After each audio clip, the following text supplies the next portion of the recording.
Revue de presse avant de refermer cette édition. À lire à la une des quotidiens, la consommation accrue de cannabis. Mais avant d'en parler, allons à la découverte des volontaires pour la défense de la patrie à Tanwalbougou. Vincent Kendrebiogo. 24 heures avec les volontaires de défense de la patrie, c'est un dossier de l'Observateur Palga qui transporte ses lecteurs au village de Tanwalbougou, lequel a fait l'actualité entre-temps du fait de l'insécurité. S'il y a un village qui a répondu présent à l'appel du président du Faso à s'engager volontairement dans la défense de la patrie, c'est bien Tanwalbougou. Tout le village est devenu une ville garnison, écrit l'Obs. Partout, des hommes de tous âges en armes ont fait son marché, armes au poing. Le commerçant vous sert avec une AK-47 à portée de main, rapporte le journal. Et conséquence, le village revit après une période de règne des terroristes. À Pau, la drogue gangrène la cité. Un autre dossier, cette fois de Siloya.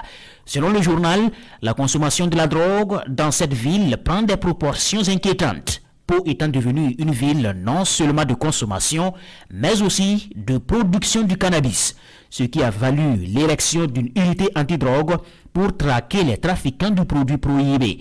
Selon les informations du journal, la drogue est devenue comme le petit déjeuner pour beaucoup de jeunes, y compris des élèves dont une dizaine interpellés par la police et conduits devant le parquet. Et le service de santé mentale reçoit régulièrement des patients atteints de troubles d'hallucination et d'agressivité. Traitement du Covid-19 à l'apivirine, l'ordre des médecins dénonce des essais cliniques clandestins et porte plainte contre les professeurs Martial Ouedraogo et Sylvain Ouedraogo, mis en cause dans cette affaire. L'information fait la une de aujourd'hui au Faso. L'ordre a saisi le procureur du Faso pour une suite judiciaire pour essais cliniques illégaux utilisant la substance apivirine sur des personnes humaines au Burkina Faso. Pour l'ordre des médecins, le cadre réglementaire des essais cliniques a été violé et la loi doit s'appliquer dans toute sa rigueur contre, dit-il, des aventuriers dans la recherche clinique.